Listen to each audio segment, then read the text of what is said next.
Well, hello, Yanine. Welcome to your feedback session video for the homework 2 on biology. Please get your green pen. Please make sure you write down the correct answer to any question you would have gotten wrong. Give yourself mark to the question you got right. And please make sure that you bring your homework back in class on the correct day when it's due. Let's do it in less than 15 minutes, starting now. À l'attaque. A living organism are made of cells. Fact. Animal and plant cells have several parts. Each part has a different function. Draw one line from each cell part to the correct function of that part. So the cell membrane, you need to remember this, controls what goes in and out of the cell. So it controls the movement of substances into and out of the cell. The mitochondria are very important. This is where aerobic respiration will take place to release energy. So it's going to be where most energy is released in respiration. And the nucleus contains DNA and chromosomes, and it controls the activities of the cell. So make sure you got those three answers correct and give yourself 3 marks. If you got it right, give yourself, remove 1 mark for each wrong. The diagram below shows a cell from a plant leaf. Which 2 parts in the diagram above are not found in an animal cell? So in an animal cell, there is no chloroplast. Okay, we cannot carry out photosynthesis, and we do not have a cell wall either in our cells. Only plant cells have a cell wall. Next one. The image below shows some cells in the lining of the stomach. Use words from the box to name structure A and B. So A is right on the outside of the cell, is the cell membrane, controls what goes in and out. The nucleus is represented here, and B is the cytoplasm, which is the jelly-like substance where most chemical reactions take place. Then what is the function of the nucleus? It's to control the activities of the cell. The next one, to control movement of substances into and out of the cell. That is the cell membrane. And the last one, to release energy in respiration, is the mitochondria. Next, draw one line from each part of the human body to its correct scientific name. So the layer of cells lining the stomach, that's called a tissue, a group of cells carrying out the same function. The stomach is an organ with many tissues working together to carry out a particular function. The mouth, stomach, intestines, liver, and pancreas working together are an organ system, which is a group of organs working together to carry out a particular function, which is the digestion of our food. All right, make sure you got all these correct. Cells can be specialized for a particular job. For example, the diagram shows the structure of a human sperm cell. We can see it has long tail and mitochondria, amongst other things. Describe how the long tail and the mitochondria help the sperm to do its job. So the long tail allows the cell to swim towards the egg. It's a pretty far distance. It has to swim to do that. And then the mitochondria are going to allow a lot of energy to be released during aerobic respiration. Okay. So a lot of energy is released during aerobic respiration, and this is what you needed to get the 2 last marks. Next, question 4. The diagram shows 4 cells A, B, C, and D.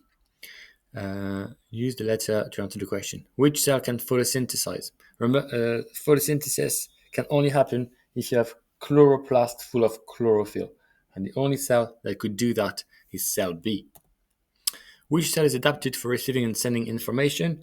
This one are neurons. They're going to carry electrical impulse either from your receptor towards the brain or from the brain towards the effector, and that is cell D.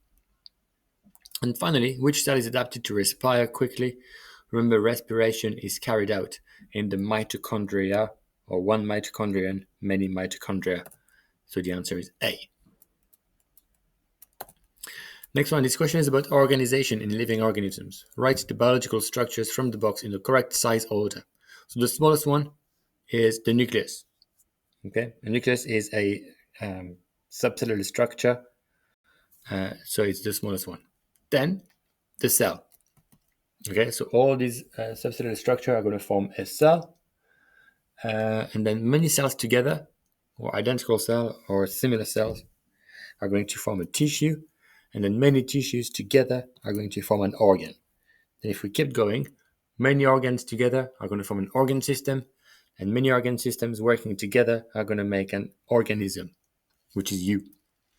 Name one animal organ. So you have the choice. It could be the brain, the stomach, the lung, the heart, the liver. You have quite a lot of selection for that one. Figure 1 shows part of a root viewed using a microscope, so hopefully the picture is a lot better on yours than on the screen. Explain how a root hair cell is specialized for its function.